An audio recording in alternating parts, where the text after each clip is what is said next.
광주에서 벌어진 일입니다. 60대 아내가 남의 집도 아니고요, 남편 집에, 요즘엔 뭐 남편이 남의 편이다 뭐 그런 얘기 농담 삼아 합니다만 이건 진짜 남편이거든요.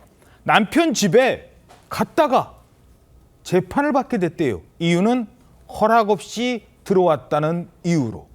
아니, 부부면 같은 집에 살거나 아니면 뭐 딴 데 살아도 갈 수 있지. 근데 남편의 집은 또 뭐예요? 네, 이 부부는요, 법적으로 이혼하지는 않았지만 각자 따로 사는 졸혼 관계의 부부였다고 합니다. 졸혼? 네, 지난 1999년부터요, 직장 문제와 자녀 교육 문제 등을 이유로 각자 떨어져 지내다가 이제 떨어져 지내기 시작을 했는데, 당시 평일에는 각자 사는 집에 살다가 주말에만 만났다고 합니다. 근데 그러다가 그렇게 주말 부부로 지내다가 나중에는 월말에만 얼굴을 보는 월말 부부가 됐다고 하는데, 이렇게 서로 소원해진 터라요, 아이들을 모두 키워낸 지난 2018년에는 결혼 생활을 졸업한다 이런 의미를 담은 일명 졸혼 계약서를 작성하고 별거를 시작했다고 합니다. 요즘에 꽤 그런 분들이 있군요. 네, 그렇게 졸혼 상태로 지낸 지 한 5년쯤 됐던 지난 2023년 12월의 어느 날에요. 예? 남편이 사무실 겸 거주지로 사용하는 어느 주택에 아내가 다짜고짜 들어갔던 겁니다. 다짜고짜? 아니, 뭐 왜 남편 집에 왜 들어갔는데요? 남편에게 다른 여자가 생겼다는 이유라고 하는데요. 어허. 알려진 바에 따르면 졸혼 관계로 해가지고 살고 있는데 남편에게 다른 여성이 생겼다는 거예요. 그러니까 그 여성하고 같이 동거가가지고 있으니까는 이 여성 생각에는 우리는 졸혼한 거지 이혼한 거 아니지 않느냐. 혹시 딴 여자를 들여? 그래서 그걸 따져 묻기 위해서 그 남편 집에 들어갔던 것인데, 사실은 그 아내가 오래전에 비정기적으로 여러 번 그 남편 집을 왔다 갔다 했기 때문에 거기에서 어디 사는지를 집을 알고 있었던 것이죠. 이미 사는 것도 알고 있겠다. 있었는데, 그런데 문제가 있습니다. 남편 집에 갈 때 혼자 간 게 아니고 다른 사람을 데리고 갔던 것이죠. 혼자가 아니었다? 누구랑 갔는데요?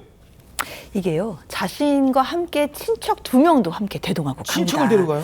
그러니까 친척 2명의 아내가 같이 남편의 집으로 향해서 아니 그런데 법적으로는 아무리 아내라고는 해도 남편이 내 언니와 함께 사는 집이라면 순순히 문을 열어주지는 않을 거 아니에요. 그렇지, 못 들어오게 할 수도 있지. 그래서 아내가 나름의 꾀를 냅니다.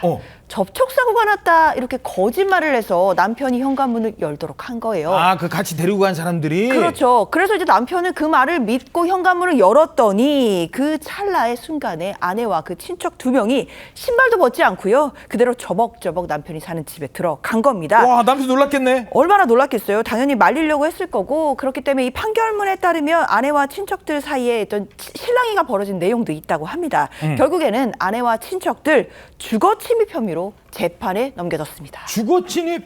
아니, 어찌됐든 법적으로는 아내인데 주거 침입이요? 바로 이 부분이 재판의 쟁점으로 불거집니다. 아내 측은 법률혼 상태를 유지하고 있는 배우자이니 남편 집의 공동 주거권자이다. 이에 따라 주거 침입이 성립하지 않는다고 주장했습니다. 뿐만 아니라 공범인 친인척 2명도 공동 주거권자인 자신의 승낙에 따라 들어갔으니 역시 주거 침입이 성립하지 않는다고 주장했는데, 재판부는 이 주장을 모두 받아들이지 않았습니다.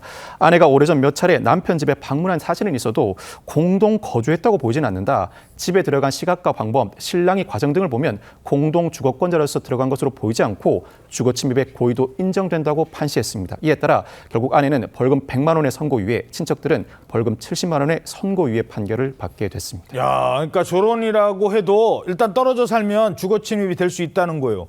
근데 아내 입장에서는 억울하잖아요. 우리가 이혼한 것도 아닌데 딴 여자를 만나? 이거 외도 아니에요, 이거?